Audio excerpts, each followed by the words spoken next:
Сәлем достар, бұл Қазақ Story Time, біз бастаймыз. Суық көшелердің көлеңкесі. Бір бөлім, жалғыз басты қарт және ымырт. Қарашайының сүйектен өтетін ызғарлы желі жарықшақтанған ескі асфальттың бетімен қурап, қарайып кеткен жапырақтар мен ұсақ түйек қоқыстарды аяусыз қуалай соқты. Қала баяу ғана күзгі қалың ымырттың құшағына еніп бара жатты. Тәуліктің дәл осы мезгілінде шеткері аудандардың көшелері тіптен сұрықсыз әрі қорқыныш тудыратындай көрінетін. Әлсіз жарық шашқан, сарғылтпаған ашамдары қоюланып келе жатқан мұздай тұманның пердесін әрең тесіп өтеді, ал жұмыстан қайтқан бірен-саран жүргіншілер тезірек жылы пәтерлеріне жетіп алуға асығады. 75-ке келген Қадыр ата үшін бұл кештің жүздеген басқа күзгі кештерден еш айырмашылығы жоқ еді. Жылдар бойғы бейнеттен сәл еңкіш тартқан, бірақ бойы биік қария өзінің әбден тозығы жеткен сұр пальтосы мен ескі пұшпақ бөрігін киіп, әдеттегі таныс жолымен аяңдап келе жатты. Осыдан 15 жыл бұрын өмірінің мәні болған сүйікті жары Фатима өмірден өткенде, ал балалары есейіп, өз тіршіліктерімен басқа қалаларға көшіп кеткенде, оның күндерінің жалғыз мағынасы осы бір үнсіз рутинаға айналған. Қадыр ата қарапайым зейнетақыға өмір сүретін. Ол ешқашан тағдырынан алған емес. Ол ескі мектептің тәрбиесін көрген, намысқой, сөзге сараң, бірақ жүрегі шексіз мейірімге толы адам еді. Әр сенбі сайын ол өзінің бұлжымас әдетін қайталайтын. Ескі кенеп сөмкесін қолына алып, ескі 5 қабатты үйлердің артындағы қараңғы бұрылыста орналасқан Әйгерім атты тәулік бойы жұмыс істейтін дүкенге баратын. Бірақ қария ол жаққа тек өзіне нан мен сүт алу үшін ғана бармайтын. Оның сөмкесінде әрқашан ең маңызды жүкке арзан шұжықтар мен сүйек саяққа арналған орын бар еді. Бұл жүк оны бұл дүниеде бәрінен де қатты күтетін жандарға арналған. Ауданның кезбе иттер үйіріне. Адамдар бұл қаңғыбас иттерге әр түрлі қарайтын.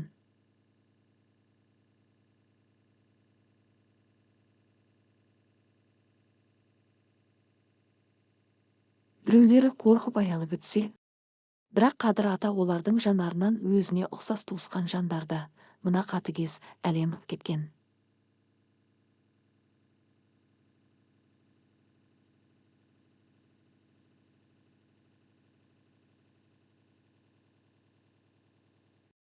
Үйір 5 иттен тұратын, және олар қарияның аяқ алысын 100 метрден танитын. Үйірдің көшбасшысы денесін тыртық басқан, тұқымы белгісіз, қасқыр төбет пен овчарканың қоспасынан туған дәу қара ит еді. Қадыр ата оған Сарбаз деген есім берген. Сарбаздың оң құлағы жыртылған, ал ақылды сары көздерінде адамға бергісіз терең түсінік бар болатын. Қадыр ата оны осыдан 3 жыл бұрын, қақаған аязда өлім аузында жатқан жерінен тауып, өз жертөлесінде жасырып бағып, аман алып қалған еді. Содан бері Сарбаз бен оның үйірі қарияның көзге көрінбес қорғаушыларына айналған. Бірақ бұл кеште қоқыс жәшіктерінің жанында иттер көрінбеді.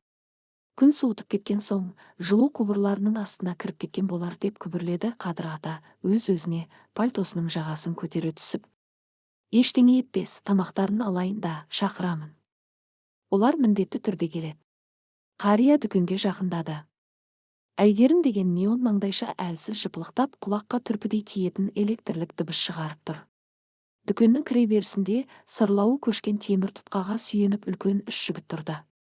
Олардың үстінен арзан арақтың, жуылмаған дененің және темекінің иісі қолғаны қабат.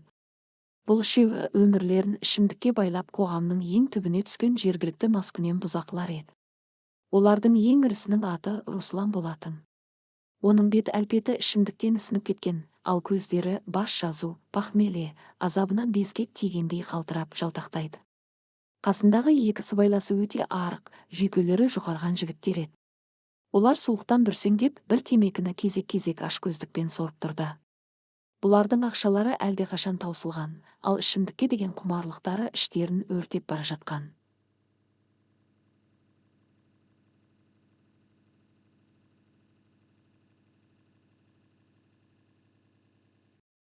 Қадыр ата басын төмен салып, олардың назарын аудармауға тырысып, дүкеннің ішіне кіріп кетті.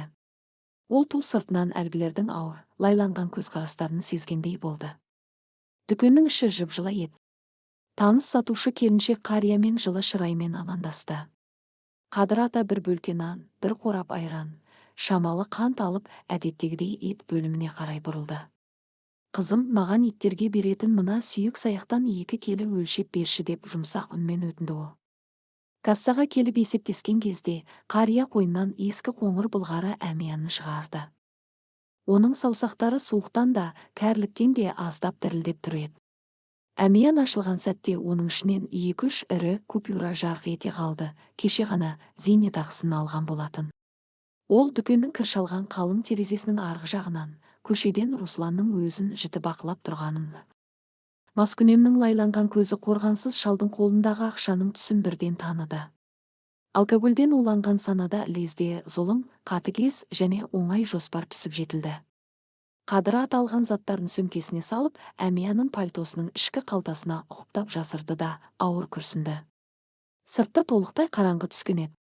Тұман одан сайын қоюланып, қарияның үйіне апаратын көшені жарығы жоқ, қорқынышты үңгірге айналдырғандай. Дүкеннің есігі сыңғыр етіп қарияның артынан жабылған сәтте, кіре берісте тұрған 3 еркек бір-біріне қарап, үнсіз ұғысты. Олар темекі тұқылдарını шалшық суға лақтыра салып, баяу кетіп бара жатқан шалдың соңынан шибөрілердей үнсіз ілесе жөнелді. Жел күшейіп, олардың аяқ дыбыстарын басып тастады. Қадыр ата қазір аулаға барып, сарбазды шақырып, оған жас сүйектерді қалай беретінін ойлап келе жатты. Бұл қараңғы, суық көшеде санаулы минуттардан кейін нағыз жан түршігерлік оқиға басталатынын ол әлі сезген жоқ еді. Суық көшелердің көлеңкесі. 2 бөлім, жыртқыштардың шабуылы және үзілген үміт. Қалың тұман қаланың шеткері ауданын тұншықтырып, көше шамдарының әлсіз сарғылт сәулесін жұтып қойғандай еді. Қадыр атаның ауыр етігінің дымқыл асфальтқа тиген дыбысы түн тыныштығын бұзған жалғыз үн сияқты көрінді. Қария үйіне апаратын тар, 2 жағын биік ағаштар мен ескі гараждар қоршаған түнекке кірді. Бұл жолмен ол мыңдаған рет жүрген, әрбір шұңқырын, әрбір тасын көз жұмып таба алатын.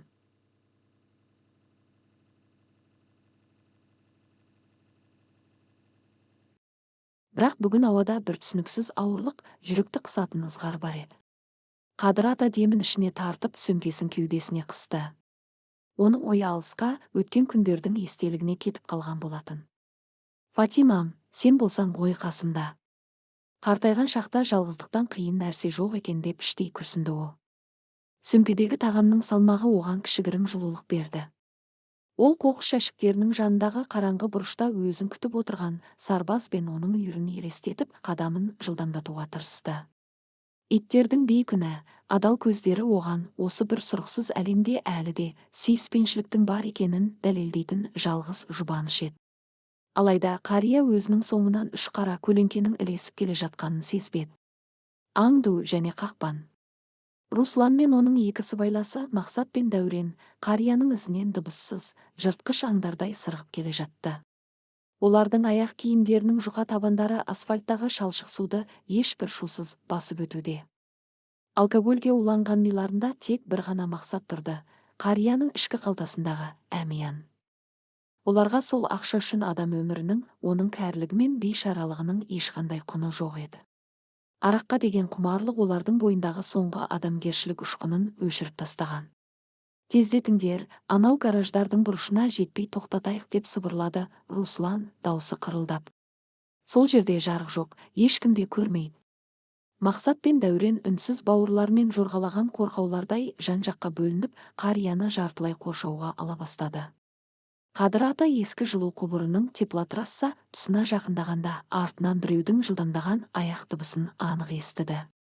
Ол жас кезіндегідей секеңдеп бұрыла алмайтын, сондықтан орнында тоқтап басын бұрды. Тұманның ішінен темекі мен арзан арақтың сасық иісі бұрқ ете түсті. Оның алдынан қараңғылықты қақ жарып Руслан шыға келді. Ол 2 қолын қалтасына салып, жолды кес-кестеп тұра қалды. Оның артынан басқа 2-і шығып, қарияның шегінер жолын кесті. 3-і шалды тығырыққа тіреді. Мұздай сөздер мен дәрменсіздік. Ассалаумағалейкум, ата, деді Руслан, жасанды, мысқылға толы дауыспен. Оның жүзіндегі қатыгез күлкі қараңғыда анық көрініп тұрды. Түн жарымында жалғыз өзіңіз қайда асығып барасыз? Бұл көше қауіпті ғой, әлдебіреулер ренжітіп жүрер. Қадыр атаның жүрегі зырқ ете түсті. Ол өмірді көп көрген адам алдында кімдер тұрғанын және оларға не керегін бірден түсінді. Оның кәрі саусақтары сөмкенің тұтқасын қаттырақ қысты. Жолыңмен жүре бер, балам. Мен өз үйіме бара жатырмын, деді Қадыр ата, даусын барынша анық шығаруға тырысып. Бірақ оның кәріліктен дірілдеген даусы бұзақыларға оның қорқып тұрғанын білдіріп қойды. Ата, бізде үйге бара жатырмыз. Бірақ кішкене жолақымыз жетпей тұрғаны, деді Мақсат қапталдан келіп, қарияның иығына қолын салмақ болып. Жаңа дүкенде кассада тұрғанда әмияныңызда біраз қағаз бар екенін байқап қалдық қой. Бөліссеңіз қайтеді? Жастарға көмек болсын. Қадыр ата артқа бір қадам шегінді. Оның бойын қорқыныштан гөрі осындай теп-тегіс, күш-қуаты тасыған жас жігіттердің әкесіндей адамға қол жайып күш көрсетпек болғанына деген жиіркеніш пен ыза кернеді. Бұл менің зейнетақым, айналайындар. Дәрі-дәрмегіме, тамағыма қалдырған тиындарым. Менде артық ақша жоқ. Арақты қойып жұмыс істесеңдерші, жігіттер. Әкелеріндей адамды тонауға ұялмайсыңдар ма? Қарияның даусы енді жалынышты шықты. Ол адами ар-ұжданға жүгінбек болған еді. Бірақ бұл сөздер Русланның ашуына тиіп кетті. Ол адамгершілік туралы уағыз тыңдауға келген жоқ. Маған ақыл үйретпе, шал, деп ақырды Руслан, өзінің шынайы, қатыгез бет-бейнесін ашып. Ақшаны бер дедім ғой саған. Қатыгездіктің құрығы. Руслан бірақ секіріп Қадыр атаның пальтосының жағасынан шап берді. Қария қанша жерден қайратты болуға тырысса да, 75-тегі кәрі сүйектері 30-дағы маскүнемнің күшіне төтеп бере алмады. Жібер мені. Жібер, деп қарсыласты Қадыр ата, бос қолымен Русланның кеудесінен итеріп. Бірақ оның соққылары бұзақыға маса шаққандай да әсер етпеді. Мақсат пен Дәурен екі жақтан келіп, қарияның қолдарын қайра бастады. Қалтасын тексер. Ішкі қалтасына салған, деп айқайлады Дәурен. Қадыр ата бар күшімен пальтосының ішкі қалтасын қорғап, денесін бірге бақты. Ол ақшаны қимағандықтан емес, адамның өз қадір-қасиетінің осыншама аяусыз тапталып жатқанына көне алмай, ішкі бір намыспен қарсыласқан еді. Бұл зейнетақы оның бір айлық өмірі, оның жалғыз күнкөрісі болатын. Ол кетсе, дәрісіз, нансыз қалатынын білді. Қоя беріңдер. Құдайдан қорықсаңдаршы. Қарияның даусы түнгі тұманның ішіне жұтылып, ешкімге жетпей жатты. Терезелері қараңғыланған ескі 5 қабатты үйлер мылқау куәгерлердей үнсіз қалды. Ешкім көмекке келмеді. Русланның төзімі таусылды. Ол қарияның қарсыласқанына жынды болып, қолын кезеп, Қадыр атаның кеудесінен бар күшімен итеріп жіберді. Бұл итеру өте ауыр болды. Қадыр атаның аяғы тайып кетіп, ол шалқасынан құлады. Оның ескі пальтосының түймелері үзіліп кетті. Кәрі арқасы мен шүйдесі дымқыл, мұздай асфальтқа гүрс етіп соғылды. Ауыр соққыдан қарияның көзінен от шашырап, демі ішіне түсіп кетті. Ол ауа қармап, қырылдап жатып қалды. Оның қолындағы кенеп сөмкесі жерге түсіп, жыртылып кетті. Ішіндегі айран жарылып, ақ сұйықтық асфальттағы шалшық сумен араласты. Бір бөлке нан батпаққа домалап түсті. Ал ең бастысы, мөлдір пакетке оралған шұжықтар мен етті сүйектер жан-жаққа шашылып қалды. Сүйектердің асфальтқа сықырлап түскен дыбысы түн ішінде тым қорқынышты естілді. Қорлық пен жылау. Қария жерде дем ала алмай жатқанда, Руслан еңкейіп, оның пальтосының ішкі қалтасына қолын сұқты. Ол еш қиындықсыз ескі қоңыр әмиянды суырып алды. Мінекей. Айтып едім ғой ақшасы бар деп. Руслан әмиянды ашып, ішіндегі 50 000 теңгедей ақшаны көргенде көздері жайнап кетті. О, бай шал екен ғой. Бүгін біз үшін нағыз мейрам болды, жігіттер. Мақсат пен Дәурен қарқылдап күліп, бір-бірінің арқасынан қағып жатты. Олар жерде ыңырсып, аурудан қалтырап жатқан қарияны адам құрлы көріп тұрған жоқ еді. Олар үшін ол жай ғана өздерінің кезекті бөтелкелеріне жол ашқан заттай ғана болды. Қадыр ата көзін ашып түнгі аспанға қарады. Кәрі сүйектері қақсап, дем алуы қиындап кеткен. Оның көзінен 2 тамшы жас суық бетімен сырғып түсті. Бұл физикалық аурудың жасы емес еді, бұл адамзатқа деген қатты көңіл қалудың, дәрменсіздіктің жасы болатын. Ол өмір бойы адал еңбек етті, ешкімнің ала жібін аттамады. Ал енді міне өмірінің соңында өз үйінің іргесінде үш бірдей маскүнемнің аяғының астында қор болып жатыр. Ол шашылып жатқан нанына, жердегі айранға және иттерге алған сүйектерге қарады. Кешіріңдер мені, достарым. Мен бүгін сендерге тамақ әкеле алмаймын. Менің күшім жетпеді деп ойлады ол іштей, жүрегі қарсы айырылып. Дәурен жерде жатқан сүйектерді көріп, оны аяғымен теуіп жіберді. Мына шалдың алған тамағын қара. Иттерге арналған сүйектер ме? Өзі де ит құрлы жоқ бейшара екен ғой. Деп келеке қылды ол. Руслан ақшаны қалтасына салып, әмиянды қарияның бетіне қарай лақтыра салды. Рахмет, ата. Келесі айда зейнетақыңды алғанда қайта кездесеміз. Жат осы жерде, демал. Деді ол мазақтап. Ол кетуге ыңғайланып бұрылғанда, Қадыр ата қалтыраған қолымен оның шалбарының балағынан ұстап қалды. Бер, ақшамды. Ол менің жаным ғой деп ыңырсыды қария. Руслан жиіркенішпен қарияның қолын қағып жіберіп, ауыр етігімен Қадыр атаның қабырғасынан қатты теуіп жіберді. Күт. Қадыр ата бақырып жібере жаздады, оның аузынан қан аралас сілекей шығып кетті. Ол екі бүктетіліп асфальтты құшақтап жатып қалды. Бұзақылар оның бұл бейшара халіне рахаттана күліп, енді кетпекші болып бұрыла берді. Олар жеңіске жеткендей, өздерін осы қараңғы көшенің қожайындарындай сезініп тұрды. Түнектен шыққан гүріл. Бірақ дәл осы сәтте ауа райы күрт өзгергендей болды. Жел тоқтап қалды. Айналаны өлі, қорқынышты тыныштық басты. Маскүнемдердің күлкісі де ауада ілініп қалғандай үзілді. Тұманның ішінен, ескі жылу құбырларының қараңғы қуысынан өте төмен, діріл қаққан, адамның қаны бойында қатып қалатындай қорқынышты дыбыс естілді. Бұл үру емес еді. Бұл кәдімгі иттердің шәуілдеуіне мүлдем ұқсамайтын. Бұл тамақтың түкпірінен шыққан, жыртқыштың ашуға мінген, өлім әкелетін жабайы гүрілі болатын рычание. Дыбыс соншалықты төмен және қуатты болғаны соншалық, ол ауаны ғана емес, жердегі асфальтты дірілдетіп жібергендей әсер қалдырды. Руслан орнында қатып қалды. Оның мас миы бірден сау түсе бастағандай болды. Ол баяу ғана дыбыс шыққан қараңғы бұрышқа бұрылды. Тұманның арасынан ең алдымен сап-сары, оттай жанған екі көз көрінді. Ол көздерде ешқандай қорқыныш жоқ, тек таза, жабайы агрессия мен өлтіруге деген құштарлық жатқан еді. Қараңғылықтан баяу қадаммен, тістерін ақситып, жалы тік тұрған үлкен қара төбет сарбаз шығып келе жатты. Оның бұлшық еттері тартылып, әрбір қадамынан бұл көшенің нағыз қожайыны кім екені көрініп тұрды. Сарбаз жалғыз емес еді. Оның оң жағынан жүні үрпиген, азулары ақсиған тағы екі үлкен қаңғыбас ит шықты. Олардың көздері де бұзақыларға қадалған. Сол жақтан гараждардың артынан тағы екі көлеңке бөлініп шығып, жолды кесті. 5 ит. 5 жыртқыш. Олар ешқандай дыбыс шығарып үрген жоқ. Олар тек қатарласа тұрып, өлікті талап жеуге дайындалған қасқырлар үйіріндей алға қарай баяу, синхронды түрде жақындай бастады. Олар жерде қансырап, езіліп жатқан Қадыр атаны, шашылып жатқан сүйектерді, және ең бастысы өздерінің қамқоршысын ұрып соққан үш бейтаныс еркекті көріп тұрған еді. Жануардың инстинкті, оның ішінде көшеде өмір сүру үшін күрескен қаңғыбас иттердің инстинкті адамнан да өткір болады. Олар әділетсіздікті де, жауды да бір секундта таныды.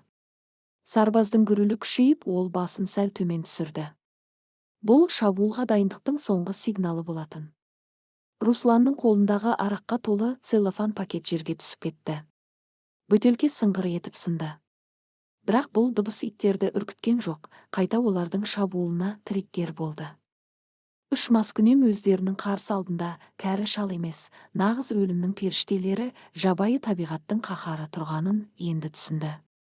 Бірақ қашуға тым кешет. Қақпан жабылды, ол көшелердің көлеңкесі. 3 бөлім, жабайы кек және түнгі сақшылар. Қараңғы, суық көшенің ішіндегі уақыт бір сәтке тоқтап қалғандай болды. 3 маскүнемнің миындағы мастық тұманы бірақ секундта сейіліп, оның орнын тұңғиық, жануарлық үрей басты. Олардың алдында жай ғана қаңғыбас иттер емес, табиғаттың қаһарына мінген, ежелгі жыртқыштардың инстинктімен оянған нағыз кек періштелері тұрған еді. Тұманның ішінде жарқыраған сары көздер, ақсиған азу тістер және тамақтың түкпірінен шыққан гүріл адамның қанын тамырында қатыратындай қорқынышты еді. Ауада арзан арақтың сасық иісін енді иттердің дымқыл жүні мен ашу ызаның кермек иісі басып кетті. Руслан жаңа ғана өзін осы көшенің қожайыны сезініп, қарияны аяусыз тепкен қатыгез жігіт, қазір орнынан қозғалуға дәрменсіз, тас мүсіндей қатып тұрды. Оның ішкі түйсігі қашуға бұйрық бергенімен, аяқтары жерге тамыр жайып кеткендей тыңдамады. Шабуыл, найзағайдай жылдамдық. Үйірдің көшбасшысы Сарбаз бірінші болып шабуылға шықты. Ол ешқандай үрген жоқ, ескерту жасамады. Нағыз арландар сияқты үнсіз, көз ілеспес жылдамдықпен орнынан атылды. Сарбаздың 40 келлік бұлшықетке толы денесі ауада серпелей жазылып, тікелей Русланның кеудесіне қарай ұшты. «Аға!» деп бақырды Руслан, инстинкт бойынша қолын алға созып бетін жаппақ болғанда. Сарбаздың қуатты жақ сүйектері Русланның алға созған оң қолына күртешесінің жеңімен қоса болат қысқыштай қадалды. Қырт! Қалың былғары күртешенің жыртылған даусымен Русланның етіне кірген азу тістердің дыбысы қата шықты. Иттің ауыр салмағымен секіру екпіні дәу жігітті артқа қарай шалқасынан ұшырып түсірді. Руслан дымқыл асфальтқа гүрс етіп құлағанда, оның бас сүйегі жерге соғылып, көзінен от шашырады. Бұл үлкен шайқастың басталу сигналы еді. Қалған 4 ит те бір мезетте іске кірісті.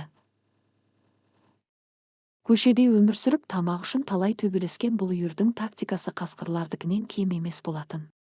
Олар өз олжаларын қалай қоршауды, қалай құлатуды мінсіз білетін. Мақсат пен Дәурен Русланның қалай құлағанын көріп, зәре-құттары қашты. «Қаш! Қаш, өлеміз!» деп шыңғырды Дәурен, артына бұрылып, гараждарға қарай тұра жүгірмек болып. Бірақ ол 3 адым да жасай алмады. Үйірдің ең жүйрік, ұзын аяқты тазыға ұқсас 2 иті оның жолын кесті. Біреуі Дәуреннің тізесінің артынан, сіңірінен шап беріп, бар күшімен өзіне қарай тартты. Жігіттің аяғы көктен келіп, бетімен батпаққа күрсетіп құлады. Ол еңбектеп қашпақ болғанда, екінші ит оның ту сыртынан секіріп мініп, күртешесінің жағасынан тістеп, басын жерге қатты басты. Дәурен қорқыныштан бұтына жіберіп қойып, топыраққа тұншығып, жалына бастады. «Қоя бер! Құдай үшін қоя бер! Тиіспеймін!» Мақсат болса қорғануға тырысты. Ол жерден жаңа ғана сынған арақ бөтелкесінің сынығын алып, өзіне жақындаған алабас дәу итке қарай сермеді. «Келме! Бауыздаймын!» деп бақырды ол есінен ауысқан адамдай. Бірақ көше иттері мұндай бос қорқытуларды жүз көрген. Алабас ит оның алдынан үркітіп назарын аударып тұрғанда, 4-ші ит үнсіз келіп, Мақсаттың бөтелке ұстаған қолының білегінен қатты тістеп алды. «А-а-а!» Сүйекке дейін жеткен өткір аурудан Мақсаттың саусақтары жазылып кетіп, бөтелке сынығы жерге түсті. Дәл сол сәтте алабас ит оның кеудесінен алға қарай итеріп, оны да жерге құлатты. Мақсаттың үстіне 2 ит жабылып, оның киімдерін жыртып, аяқ-қолдарын қозғалтпай тастады. Басшының жазасы. Ал бұл уақытта шайқастың негізгі орталығында Сарбаз бен Русланның арпалысы жүріп жатты. Руслан ауруға шыдай алмай бақырып, бос қалған сол қолымен Сарбаздың тұмсығынан, басынан ұруға тырысты. Бірақ Сарбаз соққыларды сезбегендей, жақ сүйегін одан сайын қаттырақ қыса түсті. Иттің әрбір сілкінісі Русланның қолының етін жұлып әкете жаздайды. «Кет! Кетші ары, малғұн!» деп жанұшыра айқайлады Руслан, қанға боялған беті батпаққа батып. Бұл жаңа ғана қарияны мазақ қылып, өзін құдіретті сезінген адамның даусы емес еді. Бұл табиғаттың тылсым күшінің алдында шарасыз қалған, қорқақ, әлсіз жаратылыстың шыңғырысы болатын. Сарбаз Русланның қолын жіберді де, 2 алдыңғы табанын оның кеудесіне қойып, үстіне шығып тұрды. 40 келлік тірі салмақ маскүнемнің өкпесін қысып, дем алуын қиындатты. Сарбаз басын төмен түсіріп, өз тұмсығын Русланның бетіне жақындатты. Иттің ыстық, буы бұрқыраған демі Русланның бетін шарпыды. Ақсиған азу тістері оның тамағына бар жоғы бірнеше сантиметр жақын тұрды. Сарбаздың сары көздері Русланның көзіне тіке қадалды. Бұл көзқараста, егер қазір тамағыңды жұлып алсам, маған ешкім кедергі жасай алмайды деген анық хабарлама бар еді. Русланның бүкіл денесі қалтырап, ол өмірінде бірінші рет нағыз өлімнің иісін сезді.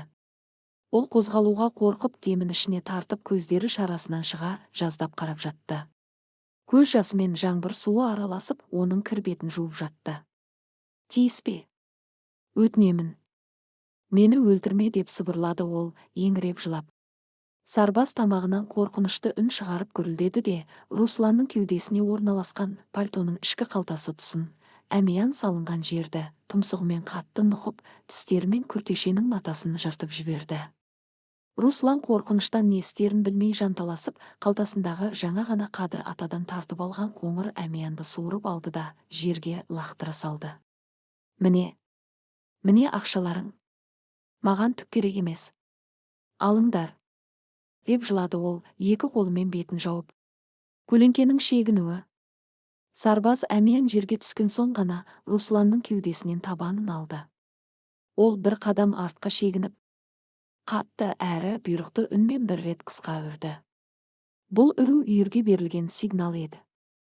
Қалған иттер де Мақсат пен Дәуреннің үстінен түсіп артқа қарай шегінді. Бірақ олар көздерін бұзақылардан бір секундқа да алған жоқ. Руслан, Мақсат және Дәурен жерден әрең көтерілді. Олардың үсті басы лай, киімдері жыртылған, қолдары мен аяқтарынан қан ағып жатты. Манағы тәкаппарлық пен қатыгездіктің ізі де қалмаған. Олар бір-біріне қарауға да қорқып, иттердің алдында бастары салбырап, шегіншектей берді. Сарбаз тағы да гүрілдеп, оларға қарай бір қадам жасады. Кеттік. Қаш, өлеміз, деп бақырды Руслан, үш бұзақы артына қарамай, сүріне қабына, ақсаңдай отырып, қараңғы көшенің түкпіріне қарай зымырай жөнелді. Олар бұл көшеге енді ешқашан аяқ баспайтынын іштей түсінген еді. Оларға берілген сабақ өмір бойы естерінен кетпес тыртық болып қалды. Жыртқыштан қамқоршыға айналу. Бұзақылар қараңғылыққа сіңіп, олардың аяқ дыбыстары толықтай жоғалған соң, көшеде қайтадан тыныштық орнады. Жел сәл басылып, тек ұсақ жаңбырдың тырсылы ғана естіледі. Жаңа ғана аяусыз жыртқышқа, қандықол жазалаушыға ұқсаған 5 ит кілт өзгерді. Олардың бойындағы агрессия лезде жоғалып, құлақтарын түсіріп, кәдімгі үй жануарларындай бейуаз қалыпқа енді. Сарбаз баяу бұрылып, әлі де асфальтта ес-түссіз жатқан Қадыр атаға қарай жақындады. Қадыр атаның көз алды тұманданып, не болып жатқанын толық түсіне алмаған еді. Оның құлағында тек бақырыс пен иттердің гүрілі ғана қалған. Ол өзінің денесін ауыртып, орнынан тұруға тырысты, бірақ қабырғасының сырқыраған ауруынан қайта құлады. Дәл сол кезде ол бетіне бір жылы, дымқыл нәрсенің тигенін сезді. Ол көзін әрең ашып қараса, дәл алдында Сарбаз тұр екен. Үлкен қара төбет қарияның бетіндегі қан мен лайды өзінің жылы тілімен ақырын жалап, тазалап жатыр. Оның сары көздерінде жаңағы қатыгездіктің ізі де жоқ, тек шексіз махаббат, уайым және сүйіспеншілік тұрды. Сарбаз, батырым менің, деп сыбырлады Қадыр ата, қалтыраған қолын созып, иттің қалың жүнінен сипап. Оның көзінен жас бұршақтап аға бастады. Бұл жолы қорлықтың емес, қуаныш пен шүкіршіліктің жасы еді. Сендер келдіңдер ме? Мені тастамадыңдар ма? Қалған 4 ит те қарияның жанына келіп, оны қоршап жата қалды. Біреуі оның қолын жалап жатса, екіншісі жылу беру үшін арқасына келіп тығылды. Олар үшін бұл шал жай ғана тамақ әкелетін адам емес, бұл олардың отбасы, олардың әкесіндей болған жалғыз қамқоршысы еді. Иттер адамдар сияқты сатқындықты білмейді. Сен оларға бір үзім нан берсең, олар сенің өмірің үшін өз жандарын беруге дайын. Сарбаз тұмсығымен жерде жатқан қоңыр әмиянды итеріп, Қадыр атаның қолына қарай жақындатты. Содан кейін ол барып, асфальтқа шашылып қалған шұжықтар мен сүйектерді иіскеп, бірақ ешқайсысын жеген жоқ. Олар қожайынның рұқсатынсыз, ол аяққа тұрмайынша тамаққа тиіспейтін еді. Қадыр ата әмиянын қысып ұстап, итінің мойнына асылды. Осы бір қараңғы, суық әрі қатыгез әлемде адамдардан мейірім таппаған қария мен осы әлемнен тепкі көрген қаңғыбас иттер бір-біріне пана болып, түн ішінде құшақтасып жатты. Олардың арасындағы байланыс кез келген адамдардың достығынан да мықты, әлдеқайда таза еді. Бірақ Қадыр атаның жағдайы әлі де ауыр болатын. Ол мұздай асфальтта көп жата алмайтынын білді. Ауруы жанына батып барады. Оны үйіне дейін сүйемелдеп апаратын көмек керек еді, суық көшелердің көлеңкесі. 4 бөлім, жаралы жүрек және қараңғыдағы жолсеріктер. Қадыр ата мұздай асфальтта қанша жатқанын білмеді. Түнгі ызғар оның ескі пальтосынан өтіп сүйегіне дейін жеткендей еді. Русланның ауыр етігімен тепкен соққысынан оң жақ қабырғасы демалған сайын ішінен шаншып, көз алды тұманданып кете берді. Айналадағы қала өмірі бұл бұрыштан мүлдем жырақ қалғандай, тек майдалап жауған күзгі жаңбырдың тырсылымен жанында жатқан иттердің ауыр демалысы ғана естіледі. Қария көзін ашып түнек басқан аспанға қарады. Осы жерде қатып қаламын ба? Менің ажалым осы суық көшеде ме еді деген ой оның санасынан жай оғындай өтті. Бірақ сол сәтте оның мұздай қолын дымқыл, жылы тіл қайтадан жалап өтті. Бұл сарбаз еді. Үлкен қара төбет қарияның жағдайының ауыр екенін адамнан бетер түсініп тұрғандай, тұмсығымен оның иығынан демеп қыңсылаған үн шығарды. Иттің жанарында тұр, орныңнан тұр. Бұл жерде қалуға болмайды деген үндеу жатқандай еді. Қалған 4 ит те қарияның айналасында шыр айналып, суық желден қорған болып тұрды. Рас айтасың, сарбазым. Рас айтасың. Бұл жерде жата беруге болмайды деп күбірледі Қадыр ата тістерін қайрап. Ол бар жігерін жинап, оң қолымен жер таянып, орнынан тұруға әрекеттенді. Қабырғасының ауруы жанына батып, аузынан ыңырсыған дыбыс шығып кетті. Дәл осы сәтте табиғаттың тылсым кереметі орын алды. Сарбаз Қадыр атаның қиналып жатқанын көріп, оның жанына жақындады да, өзінің мықты, бұлшық етке толы кең арқасын қарияның қолының астына тосты. Ол өзін тірек ретінде ұсынып тұрған еді. Қадыр ата көзіне жас алып, сарбаздың қалың жүнінен ұстады. Иттің мықты денесіне сүйене отырып, ол әзер дегенде тізесін көтеріп аяққа тұрды. Сарбаз қарияның бүкіл салмағын көтерісіп, ол толық тепе-теңдік ұстағанша қозғалмай тұрды. Рахмет саған. Менің жалғыз тірегім, деді Қадыр ата, иттің басынан сипап.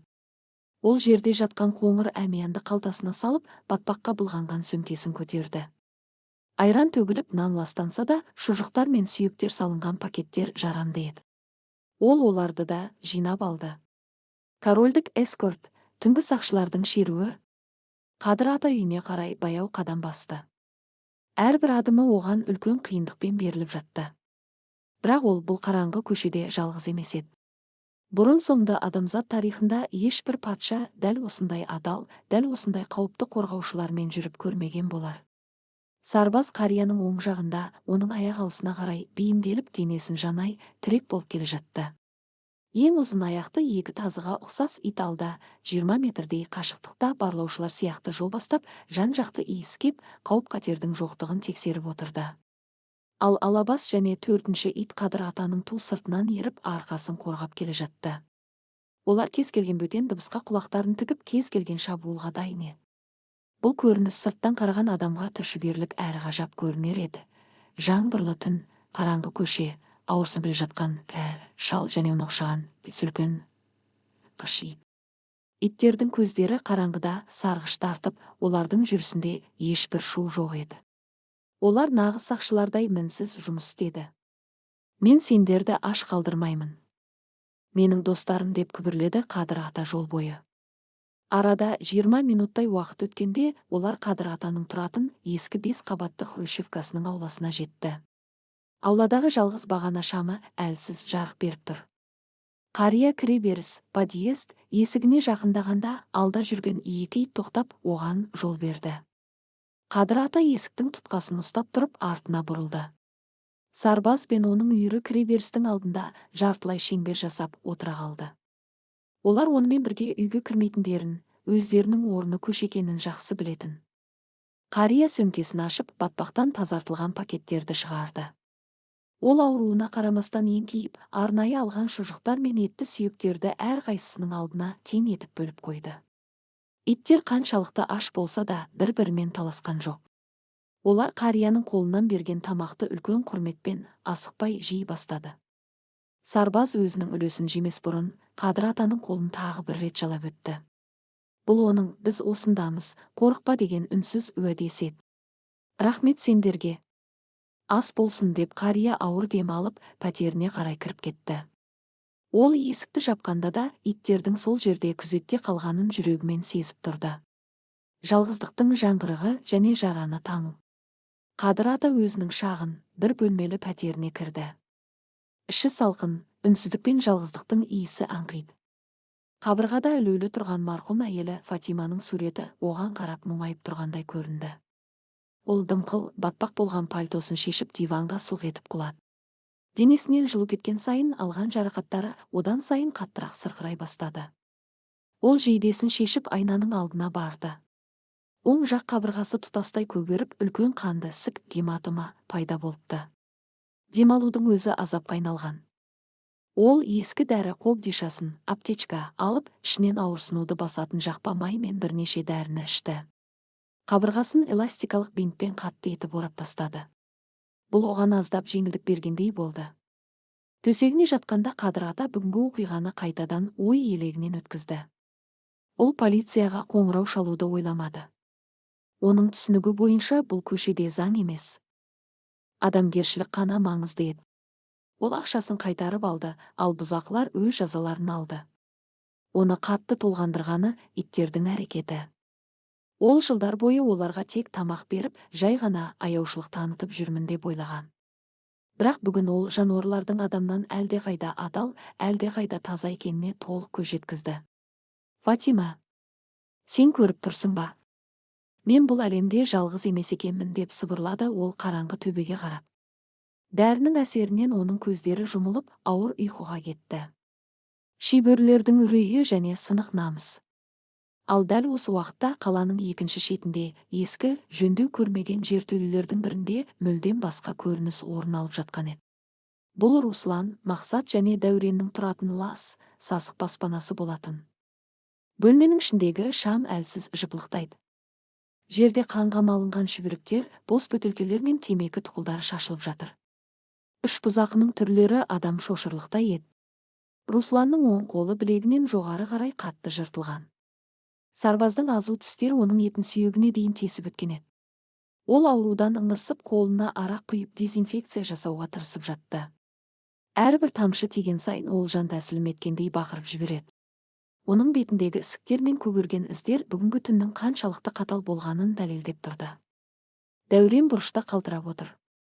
Оның шалбары жыртылған, аяғындағы сіңірі зақымдалғандықтан жүре алмай қалған. Оның көздері бір нүктеге қадалып, есінен ауысқан адамдай үнсіз дірілдеп отырды. Олар жын ғой.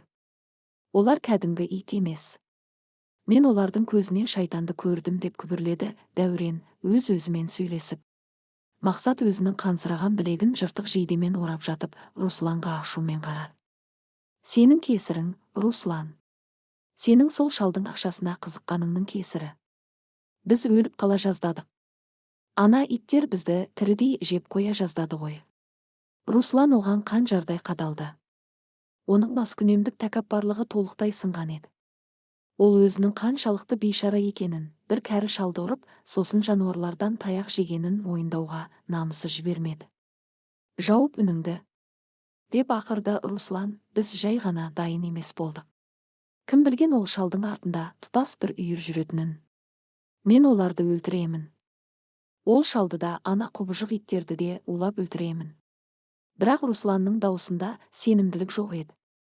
Ол сөйлеп тұрса да, оның көз алдынан сарбаздың оттай жанған сары көздері мен тамағынан шыққан жабайы көрілі кетпей қойды. Ол іштей жақсы білетін, ол ешқашан сол көшеге қайта аяқ баспайды. Тіпті сол ауданның атын естісе, оның денесін суық тер басатын болған. Көше бұзақыларының арасында сол түннен бастап жынды шал мен тозақ төбеттері туралы қорқынышты аңыз тарай бастады. Олар үшін Қадыр атаның ауласы өліммен тең қауіпті аймаққа айналды. Жаңа күннің шуағы. Таң атты. Алматының аспандағы бұлттар сейіліп, күзгі суық таңның алғашқы күн сәулелері Қадыр атаның терезесінен түсіп тұрды. Қария ауырсына отырып көзін ашты. Денесі сырқырап ауырып тұрса да, оның көңілінде бұрын-соңды болмаған жеңілдік пен тыныштық бар еді. Ол диваннан баяу тұрып терезенің жанына келді. Терезенің әйнегін сүртіп аулаға қара. Күн сәулесі түсіп тұрған ауланың бұрышында, ескі орындықтың қасында Сарбаз бен оның үйірі жайғасқан екен. Олар қарияның терезесіне қарап, оның оянуын күтіп отырғандай. Сарбаз Қадыр атаның терезеден қарап тұрғанын байқап, орнынан тұрды да, құйрығын бұлғап, қысқа ғана, бірақ өте жұмсақ үнмен үрді. Қалған иттер де оған қосылып, қарияға өздерінің сәлемдерін жолдап жатты. Қадыр атаның жүзіне терең, шынайы күлкі үйірілді. Оның әжім басқан жүзінде жаңа өмірдің ұшқыны пайда болды. Ол енді жалғыз емес. Оның артында отбасы болмаса да, оның қауіпсіздігімен өмірін күзетіп тұрған, ешқашан сатпайтын, ешқашан тастап кетпейтін нағыз сақшылары бар еді. Ол ас үйге барып, шәйнекті отқа қойды. Содан кейін тоңазытқышты ашып, ішіндегі барлық ет пен сүтті шығарды. Бүгін бізде үлкен мереке болады, достарым. Бүгін біз нағыз достықты атап өтеміз деп күбірледі ол өз-өзіне. Бұл күн Қадыр ата мен Сарбаз үйірінің арасындағы мызғымас одақтың ресми түрде бекіген күні еді. Зұлымдық қаншалықты күшті болып көрінсе де, табиғат пен адамгершіліктің таза махаббаты оны әрқашан жеңіп шығатыны осы суық көшеде дәлелденген болатын. Суық көшелердің көлеңкесі. 5 бөлім: қорғаныс шеңбері және қараңғылықтың өтеуі.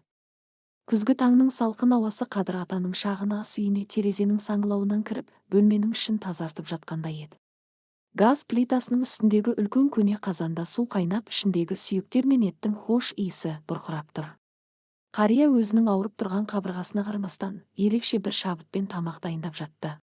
Ол бөлке нанды ірілеп турап, үлкен 2 темір шараға, миска, бөліп салды да, үстіне қайнап тұрған нәрлі сорпаны құйды. Ет пен шұжықтарды да теңдей етіп бөлді. Бұл жай ғана тамақ емес, бұл өмірін сақтап қалған қорғаушыларына арналған патшалық дастархан болатын. Далада ескі Хрущевканың ауласында Сарбаз бен оның 4 серігі тыныш қана күтіп жатты. Олар әдеттегідей қоқыс жәшіктерінің жанында емес, дәл Қадыр атаның кіре беріс, подъезд есігінің алдына жайғасқан.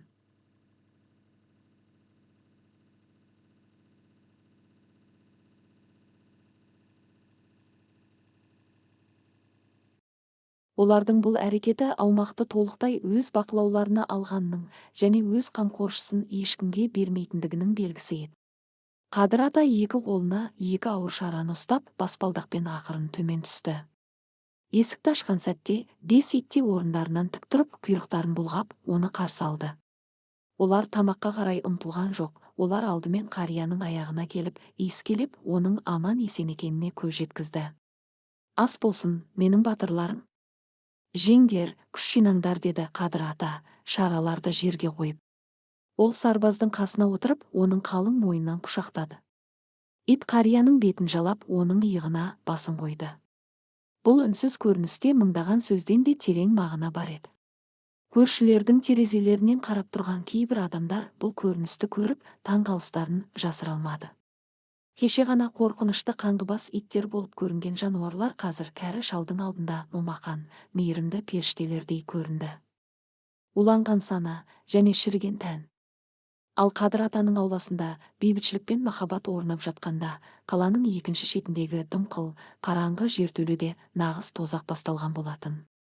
Руслан бұрыштағы ескі матрастың үстінде ыстығы көтеріліп, безге қысып жатты. Оның оң қолы 2 есе сынып қызарып, қорқынышты түрге енген. Сарбаздың азу тістері тегетін жыртып қана қоймай, ішіне инфекция түсірген еді. Қолдан шыққан іріңнің иісі бөлменің ішіндегі арақ пен темекінің сасық иісіне қосылып, адам төзгісіз жағдай тудырған. Мақсат пен Дәурен оның жанында үрейленіп отыр. Дәуреннің аяғы әлі де ақсап тұр, ал Мақсаттың білегі шүберекпен оралған. Руслан, сенің қолың шіріп бара жатыр. Гангрена болады қазір. Жедел жәрдем шақырайық немесе ауруханаға барайық, деді Мақсат, қорқыныштан даусы дірілдеп. Жоқ, деп бақырды Руслан, аурудан көздері қанталап. Ауруханаға барсақ, бізді полицияға тапсырады. Дәрігерлер, қалай жарақат алдың деп сұрайды. Не деп айтамыз? Бір кәрі шалды тонамақ болғанда, көше иттерінен таяқ жедік дейміз бе? Менің беделім қайда қалады? Мені бүкіл аудан мазақ қылады ғой. Русланның тәкаппарлығы мен ақымақтығы оның ауруынан да асқынып кеткен еді. Ол өзінің кінәсін мойындағысы келмеді. Оның бұзылған санасында бұл жағдайға өз емес, Қадыр ата мен оның иттері кінәлі болып көрінді. Мен оларды өлтіремін. Сол шалды да, ана құбыжықтарды да қырамын, деп арылдады Руслан, сау қолымен жанында жатқан тот басқан темір арматураны, трубаны қысып ұстап. Оның миын қызбалық, лихорадка пен кек алу сезімі толықтай жаулап алған болатын. Дәурен басын шайқап, артқа шегінді. Мен бұл іске жоқпын, Руслан, сен есіңнен ауысқансың. Ол иттер бізді келесі жолы тірідей жұтып қояды. Мен бұл қаладан кетемін, ауылға қайтамын. Маған өз өмірім керек. Деді де, Дәурен есікке қарай ұмтылды. Руслан орнынан атып тұрмақ болды, бірақ қолының ауруынан қайта құлады. Сатқын. Қорқақ неме. Кетсеңдер кете беріңдер. Мен өзім-ақ бәрін шешемін. Деп бақырды ол арттарынан. Мақсат та Дәуреннің соңынан ілесіп құтылуды жөн көрді. Осылайша зұлымдыққа негізделген одақ өз-өзінен ыдырап кетті. Руслан қараңғы жертөледе өз ауруымен, өз ашу-ызасымен жалғыз қалды. Ол өлімге апаратын ең соңғы, ең үлкен қателігін жасауға дайындалып жатты. Көршілердің таңғалысы және жаңа қорғаушылар. Күндер өтіп жатты. Қадыр атаның жағдайы біртіндеп жақсара бастады. Ал Сарбаз бастаған үйір ауланың ажырамас бір бөлігіне айналды.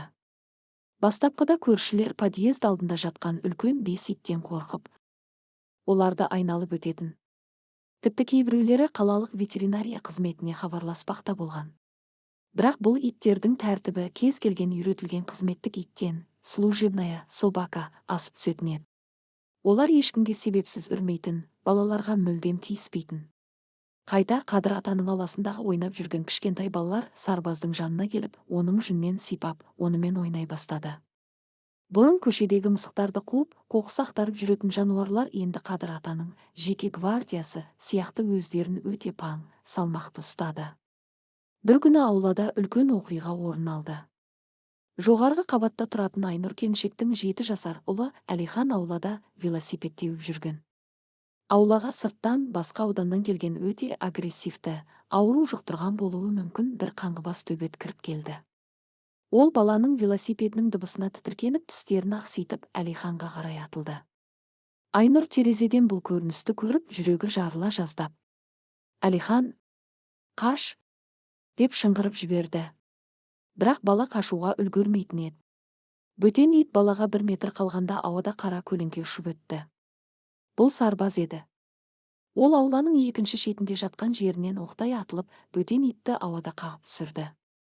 Екі үлкен төбет жерде домалап кетті. Сарбаз өзінің бүкіл күшімен бөтен итті жерге басып, тамағынан тістеп, бірақ өлтірмей, тек бағындырып, оны қыңсылатып жіберді. Үйірдің қалған 4 иті де лезде жетіп келіп, агрессорды қоршап алды. Бөтен ит шамасының келмейтінін түсініп, құйрығын бұтына қысып, ауладан тұра қашты. Сарбаз оның соңынан қуған жоқ.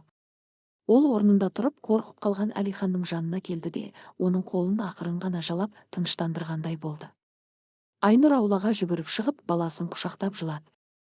Ол Сарбазға қарап, оған алғысын қалай айтарын білмеді. Бұл оқиға бүкіл үйге, бүкіл көршілерге тез тарады.